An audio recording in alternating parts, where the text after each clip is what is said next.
ugen-ugen sadurita mel-mel.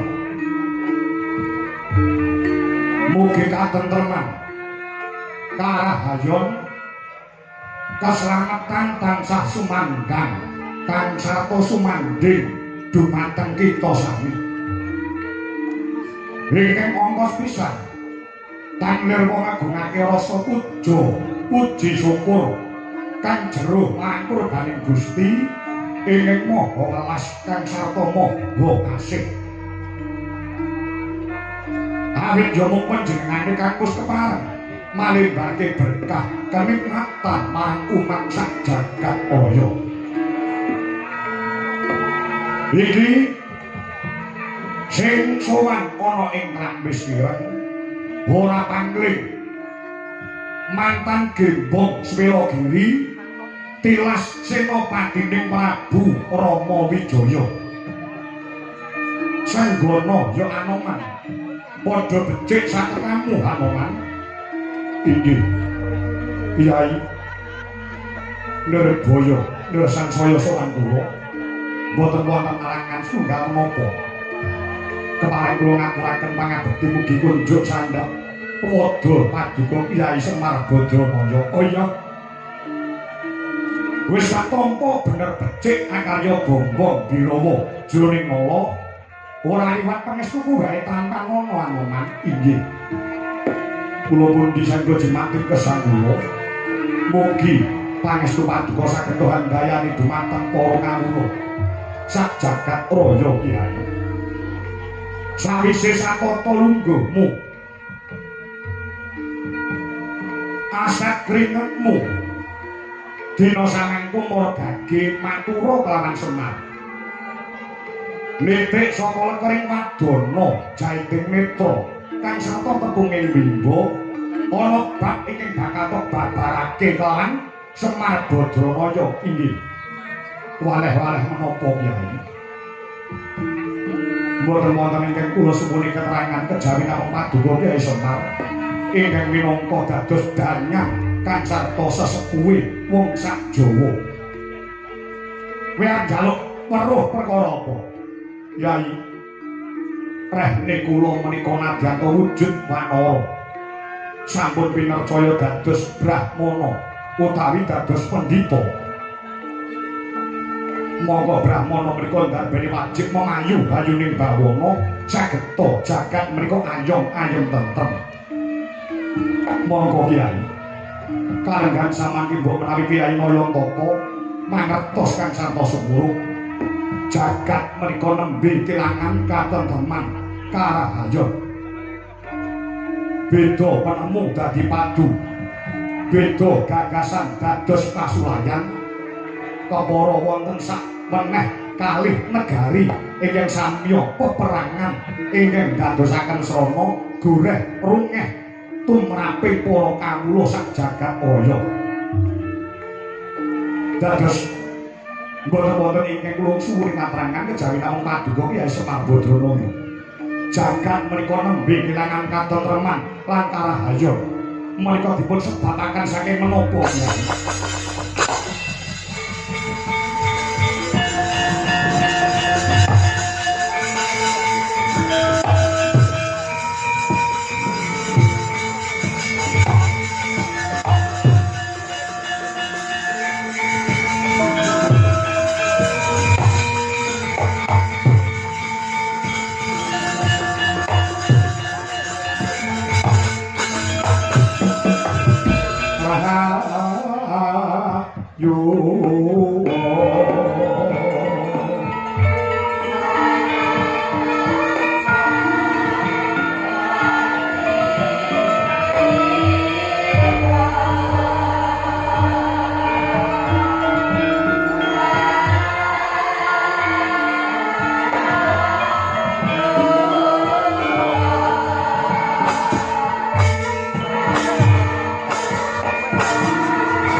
Ucape Anoman yen to iki dina donya nembe kelangan katentreman lan karahayon. Apa to sing jalari jagat iki kelangan katontonan. Mergo saperangan gedhe menungso sing urip ana ing alam donya iki wis kelangan jiwa telung perkara. Kejalan jiwa telung perkara iya kanonan. Ing angka 1 akeh menungso sing do kelangan jiwa kamanungsane. Ing angka 2 akeh sing do kelangan jiwa katresnan. Sing angka 3 akeh sing do kelangan jiwa kabangsan. Lha dipun kados pundi Kyai? Kelangan jiwa kamanungsan tegese manungsa cakala mangsa wis kalah karo sipate sato kewan. Ilang jiwa kamanungsane. Coba saiki pikir. Ana paribasan sak galak-galake macan ora ana kang kolu mangsa karo gogore dhewe. Sak galak-galake gajah ora ana kang mentala mateni karo bleduke. Ning cakala mangsa saiki akeh kedadean. Manungsa kelangan jiwa kamanungsane, akeh wong tuwa sing tegel mateni karo anake.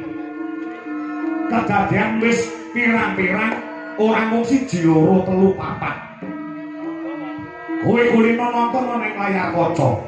Maca ning surat pekabaran. Ana wong wedok sing jek perawan hubungan katresnan karo wong lanang sing wis duwe bojo. Wakasane wong wedok mau meteng isin karo tangga teparo, mongko wong lanang sing ngeteni mau ora gelem tanggung jawab. Lah, tibane mangsa kala nglairke jabang bayi. Wakasane cah wedok mau isin, cah wedok mau wirang. Bayi sing ora ngerti dosa, sakwise dilairke dhewe terus ditekek, dipateni, diguwak ning kali, mula akeh batang-batang bayi sing ditemokne ning pinggir kali. Kuwi sunyata, kuwi kenyataan anoman. Ngaten Kyai iya. Akeh anak sing wani karo bapake. Mara tuwa mateni karo mantune. Anake gugat karo mboke dhewe. Ngono ki kedadean anoman. Iki sing diarani menungso kelangan jiwa kamanungsane. Mongko Gusti ingkang ngakarya jagat anggone nitahke urip tumrape manungsa kuwi tatarane makhluk hidup sing paling dhuwur dhewe. Tataran makhluk hidup ingkang paling andhap piyambak. Wit-witan. Wit-witan kuwi tatarane makhluk hidup sing paling nesor dhewe sebab wit kuwi bisane ya mung urip. Ora dikanteni alam pikiran, ora dikanteni nafsu. Kang sarta ora dikanteni rasa isin. Kuwi wit-witan. Mula wit kuwi isane ya mung urip. Urip ning desa ya meneng ae, urip ning tengah kutha ya meneng ae, urip ning tengah ngalas ya ora protes karo sing gawe jagat. Mergo sipate wit kuwi isane ya mung urip. Ngaten Kyai. Iya. Nah, tataran sing sak dhuwure kuwi kewan. Kewan kuwi iso urip cara tembunge sing mentereng berkembang biak. Ya. Ning wis dikandani nafsu, ning urung dikandani akal pikiran lan rasa isin. Mula kewan kuwi wit biyen nganti sayaene isane ya mung urip karo nafsu mangan lan nafsu sanggama. Ning ora duweni rasa isin. Mula wit biyen nganti saiki ora enek kok macan katokan jarang nganggo jas ora enek. Ketek nganggo bes kaki lah enek. Ngaten Kyai yo. Mergo kewan iki sane yo mung urip lan dikandani nafsu mangan lan sanggama. Ning aja nyepelekne kewan anoman. Ki kok saya kedawa-dawa iki.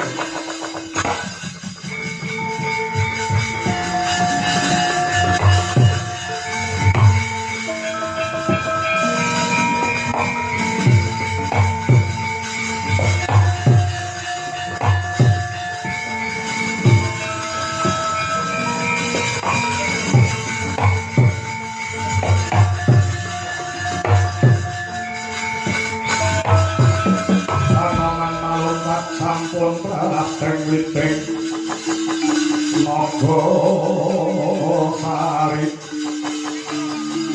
Mola manganda panut yoyu Kuro ageng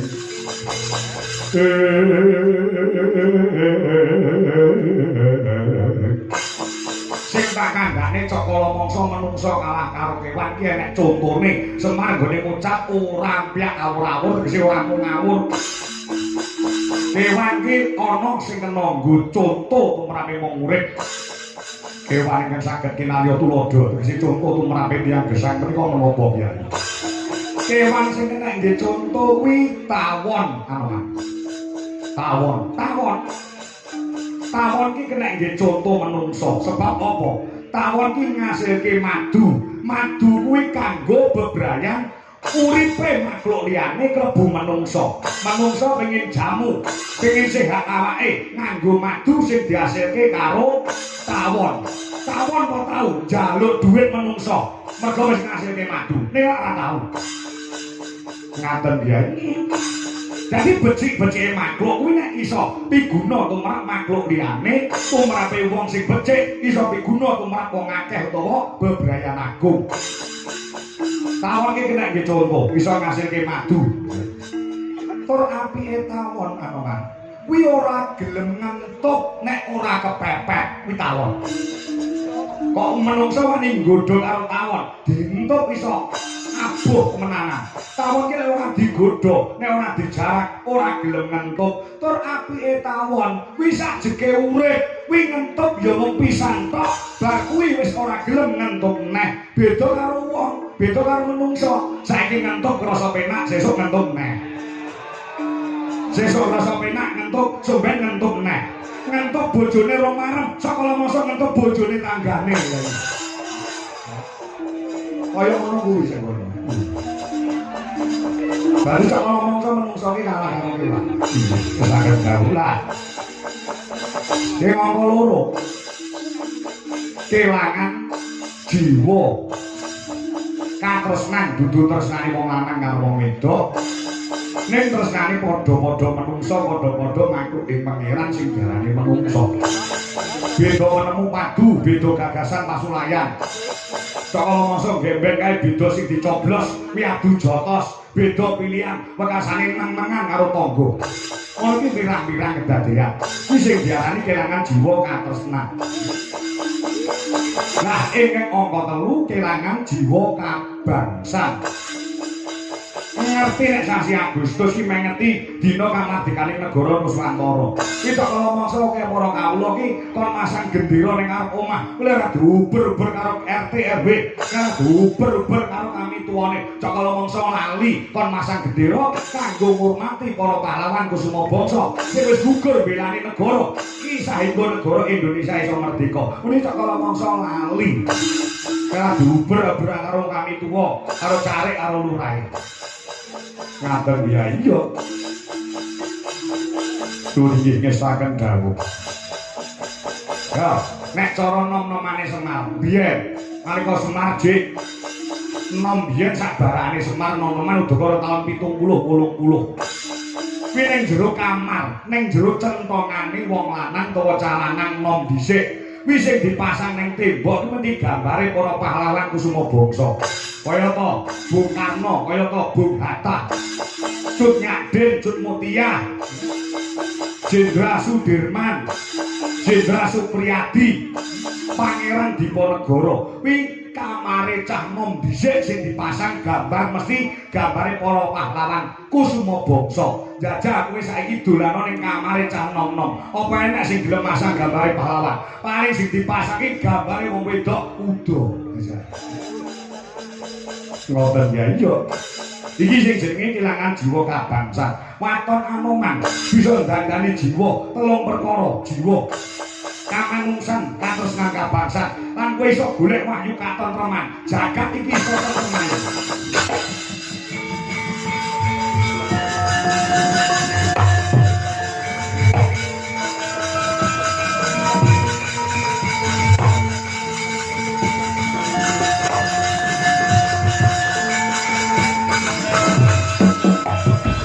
tentrem kayu gegonmori sang Rama daya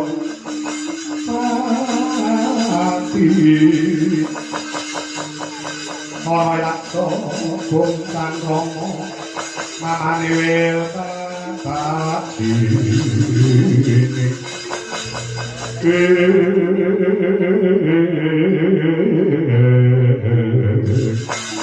waduh ya padang tetrawangan raos sing manah kula midhang sadanipun Kyai Semar Badranaya kadidene lumangking panci pangkon tetapake ngobor 1000 Kyai kalenggan samange kula nyuwun pamit nyuwun tambahing pangestu teh kula rehne kula mrika tinitahaken dados brahmana utawi pendhita narbene wajib memayu-ayu ning bawana parang kula nyuwun pamit badhe upadi tumuruning panyukan tenteman sageta handayani katentremaning jagat kanthi regu ing kalbu muga-muga Gusti dampani lakon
salku juga nutupi babahan Wasana. Ora sang Begawan Hanoman ya sang Senggara mapan wonten pucuking Gunung Mangleawan mandeng pucuking grana anut marang geyonganing kayun kayun angayati parutama kaya mati juning urip juning tumeka mati liyep layap ing aluyuk pindha pecating sumena sumusuping raksa jatine nenggih sang Kapiwara wis gandeng rasane kelawan Gusti Kang Mahanasa sang Mahana cahya biru ingkang mijil saka angganing sang Senggara pranyata alusira sukmanira sang Hanoman ingkang mijil saking angga sumusuping Bima Himantaka.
yang ngosokna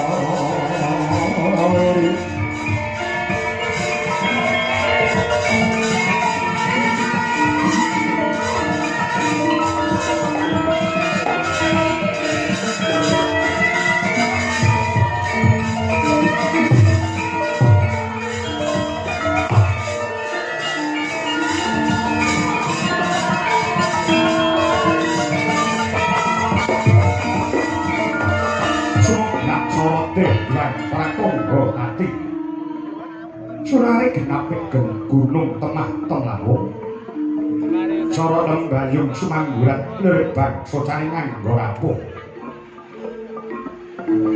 Naratas wanga yang aku tinampi siraping porojo ngamarto mamodatan lokal kawis tinggal gilar unang sirap labet mantulaken sorote juang pratangga pati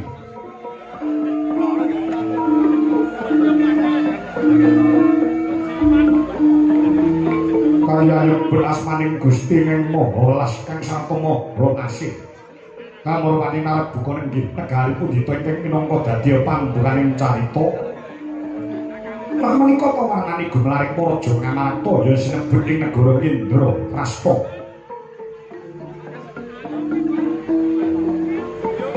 negara panjang marang punjung pasir ukir gemah Ripah Woh Jenawi Karto Toto Purarjo panjang sayapit dawa capane punjung luhur kawibawani pasir samudra ukir gunung tulus kang sarwati nandur jinawi mora kang sarwati muku gemah katondo para kawula ing sampingan dagang lelayaran rahipun dalem lurus seluruh datang wonten padha labet tanono sang sayang dedalan Arifah jamu monceng ing samya gegerya wonten samping negari katingal jejer Habib bin Aben cukit tepung taritis papan wiyar temah rupak saking gemah rajane praja kabodene para kawula ingkang madhusunan samya tentrem atine mungkul pangolai tetanem sami wali-wali Raja kaya kebo sapi pipiwin tanana cinancangan lamun ta rahina aglar ing panggonan marang desa Surya mulih marang kandange dhewe-dhewe Raharja dene tembe saking para pamuka para mantri buat samya pun kapal tanane wicaksana limpating ngawruh utus marang pangembating praja marang mokal negara Ngamarta kena dinaran negara kang gedhe obore padang jagati dhuwur ukuse adoh kelawan kuncalane kawe kasembuh pangabane Sang Nata Prabu Puntadewa ya sing Prabu Yudhistira Darma putra Darma Wangsa Guna Tani Krama ya Sang Sada Dwija Kangka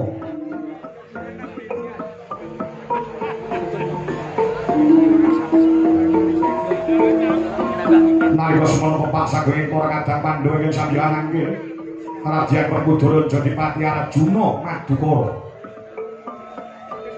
dalasan ingkang mungguing pun tansaya kembar nang kula sedaya ing ngempuraken pasibaning para wadyabala Ngamarta pegamber gamlabar kongsi doyong pancak suci ngalun-alun dereng antos kawijil pangandikane Sang Nata Puntadewa kasaro pratanira sing meremban Begawan Druna dalasan mati hari sing muni kadaya ngawi corak Suyadin araketaken sigra pinarakaken lenggah nenggih Sang Dahyuwan Durna kelawan Piyana mati semuni kidul pendhet minangka paralamita kalamputa Sang Nata harsa medhal sabda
Tuhan sembah diri gulun Takoropo Krisang Moro Pengelap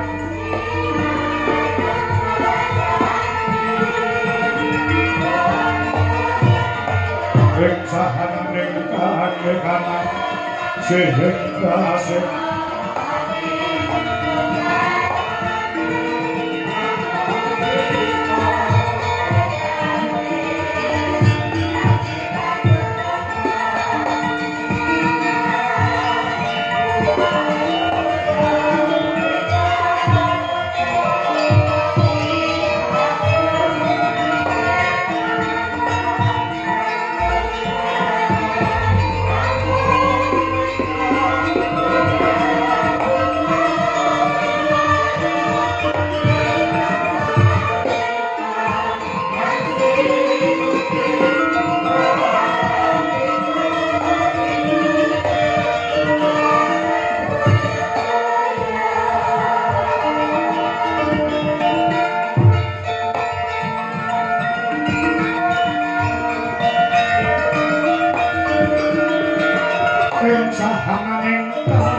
Sing kasih malek buku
dedek didem padawane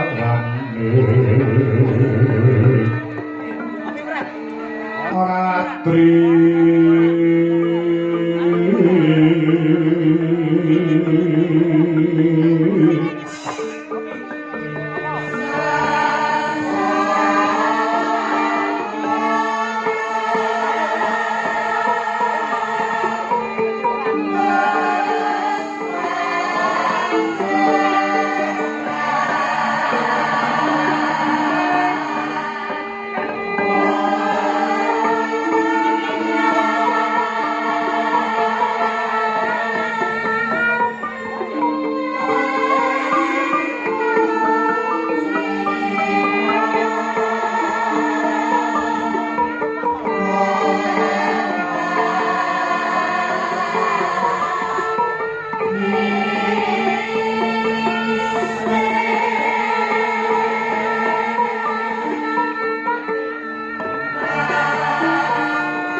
Diluwih payu ana wong sak negara Ngamarta Yayi Werkudara marga kanggo dalu mopo Yayi Arjuna wonten timbange ngadalu kembar ana dawu dawu kalungguhan samangkipun kakang ing Ngamarta Prabu Kuntadewa nyuwun manyapura ora bisa wawan pangandikan kanthi pertitik lawan jeneng sira kadang-kadang kok Pandhawa jalaran kalungguhan samangkipun negara Ngamarta karawan tamu agung pepundhenmu sreng negara Ngastina ingkang dina samangku kesdurawuh ana madyaning Praja Indramasta ya marga kanggo sasana sawan ciraturke marang panjenenganmu manembromo rawuh para pepundhen sekalian duh Rama Penemban Begawan Durna kagiat kagora kasang manah kula dene dinten samangke paduka Kanjeng Rama Penemban Begawan Durna rawuh wonten ing pinggir negari Ngamarta sami wilujeng rawuh jengandika Bapak Penemban Begawan Kumbayana manyar-manyar berganti bunyi maju belum hawala ini anak Prabu Puntadewa Nes kala prabtane mriki Bapak Sukarima bidal saking griya kilek. Dumugi wonten negari Ngamarta, saking nandhap kawilujengan kebagas kewarasan, boten nyandung sakara-kara, boten nyandung sambikala, selamat lahir batin. Anggenipun pun Bapak Sukarima ngadi antara wonten negari Ngamarta mriki. Saaramo paduka Rama Penemban Begawan Durna, keparing kula ngaturaken pangabekti mugi kunjuk. Dalam keparing kula ngaturaken pangabekti mugi kunjuk sandhap padha paduka Rama Penemban Begawan Durna. Oh iki Kapan kula kami anda sing bingah rasih manah kula lega jroning Allah. Berangkang mangestuni mriki Bapak Sukarima kunjuk ngrasani penanggalan Prabu Puntadewa. Inggih, Rama Penemban. Sampun kula tampi andasaken bingah rasih manah kula. Monggo kula dherekaken lenggah ingkang kanthi sekeca. Nggih. Mboten kirang prayogi anggenipun ingkang Bopeng Sukalima ngabdi antara sowan wonten negari. Ngamarta mriki nggih. Paman Matih Haryo Sengkuni wonten dawuh nggih. Wilujeng rawuhipun wingi niskala praptanipun ingkang pamaning kepatihan Ngastina dumugi negari Indraprastha. Mboten wonten alang setunggal menapa taklim kula kunjung inggih. Nggih. Sampun kula tampi Paman Matih Haryo Sengkuni monggo dipun prayogaken pinarenggah matur nuwun. Kursi pakurmatan kangge undangan tasih kathah ingkang ludang monggo pinarak wonten inggih sampun. Kula cekap teng andhap kemawon. Malah merdika lek teng andhap. Mangke nek teng dhuwur niku arep mangan napa-napa niku bekewuh. Lek teng dhuwur niku arep ngombe apa-apa sungkan ngentekne panganan akeh sing do weruh. Nah, nek kula niku lenggah wonten ngandhap kados mekaten arep entek panganan pira-pira ora nek sing weruh kepara lek panganan rantek dipangan iki turane kula dae kresek kula beto mantuk. Wah, sing kulire budi semono mangga. Para remban minangka wakilipun para kadang-kadang kula Pandhawa nyuwun katerangan boyo wonten pigatos ingkang pundi kawis pingasu mengko pengawak Bajra Sigra kang momo gita ingkang menika ganti anggen paduka rawuh ing Praja Ngamarta. Mila saking menika keparenga kula ngangkulaken jonggo mirengaken karna nyadong renteng sabda sabdanipun Kanjeng Rama Penemban Begawan Dono. Kawanan mriki nggih wonten bab ingkang badhe kula babaraken wonten asalipun Anggen Prabu Puntadewa Drasen para Pandhawa. Surasane ing donya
kepingin pilih kaiwanan keselamatan karajan kabeh para putra-putra siswa kula Pandhawa sampun sawetawis anggenipun boten pinanggya. Puji syukur yen sedaya tansah kinemulan karajan ugi keselamatan ewadene. Ingkang angka kalihipun kula ngaturaken salam saking Anggrana Prabu Duryudana kakangmu Ratu Ngastina. Nggih, Rama Penemban.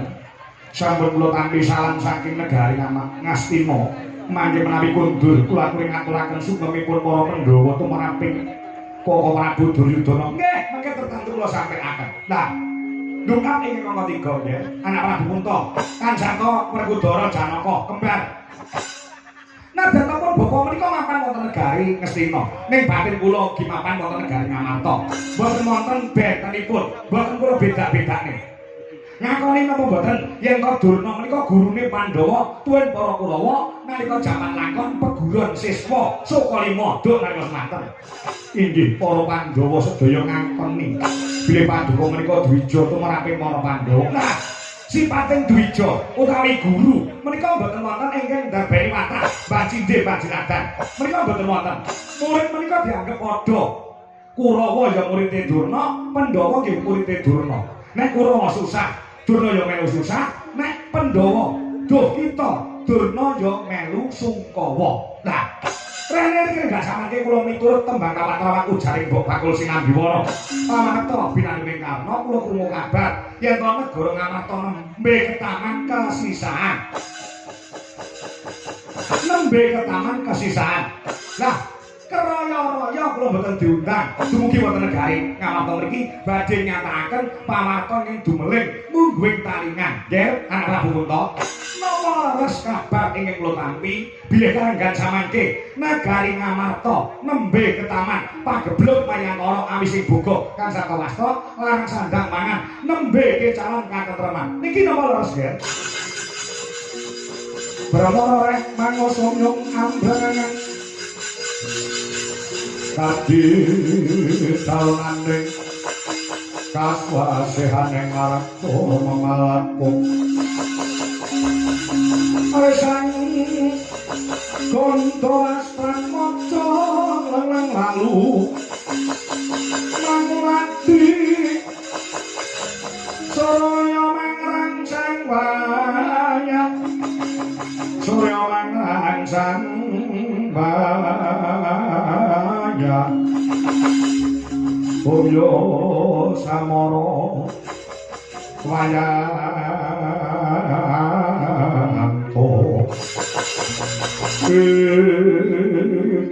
waduh Kanjeng Rama Penemban. Waduh pripun? Inggih. Pandhawa ngaturaken gunging panuwun semanten kawigaten Paduka tumrape para putra-putra ing Ngamarta. Kaluhuran sabdanipun Paduka Kanjeng Rama Penemban. Bilih kalenggan samangke negari Ngamarta nembe kecalan katentreman karahayon. Larang sandang lan pangan boten namung menika Bapa Durna. Kathahipun wabah penyakit ingkang nganjalari blandang ngawanipun para kawula ing negari Ngamarta bencana alam. Gentosan dumadi wonten negari Ngamarta ngantos bilung-bilung-lungan rasa manah kula jinejer minangka dados pengayomane wong sak praja. Mboten kirang-kirang anggenipun para putra ing Ngamarta budidaya makarti mripat jaring swasana paring dening ngantos kelenggan samangke dereng antuk madhang menapa ingkang kedah kula tindakaken supados badhe srana waloyaning praja Ngamarta. Sampeyan ra takon aku kok. Takon aku genah iki.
Rindu kata bumi konde maut pun hormato umur ingkang jawa niti mbak lumimbak banyu ngambang Sang Wisnu Bathara ngapura bumi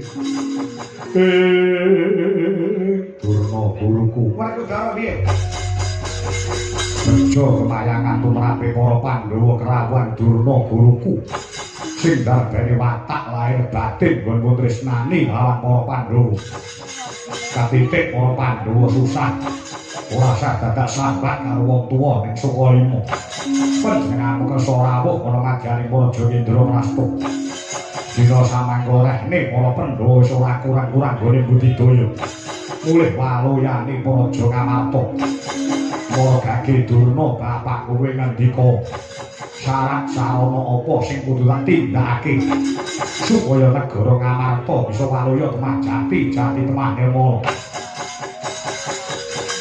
Prasasti Mas, Pragadhara. Ora dalem apa. Nadyan to bapakmu Durna ora pinarentah Durna Jumangkah. Nadyan to ora pinarentah Durna Kumrembyak. Mau bengi pun bapa munggah ana ing sanggar pamujan. Gandheke rasa lawan para dewa nyuwun pituduhing dewa. Apa ta sebabe negara Ngamarta ketaman dahulu sing kaya mangkene? Rene pun bapa kuwi karo dewa cedhak. Karo dewa kuwi caket. Apa sing dadi pesambahanipun bapa wis diudaneni dening para dewa kacetha lamun to negara Ngamarta ketaman gara-gara kagiri-giri kang sarta ketaman pagebluk Mayangkara kuwi merga ana umat sing kakehan umur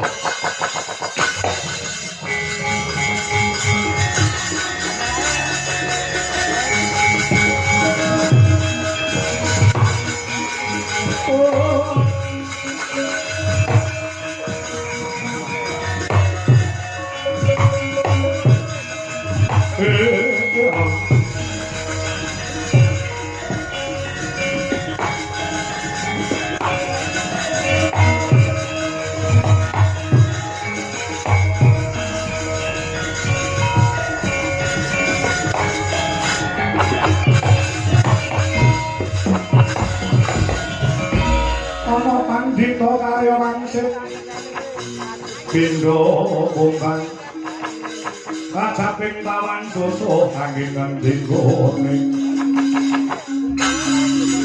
susu angin ngendikane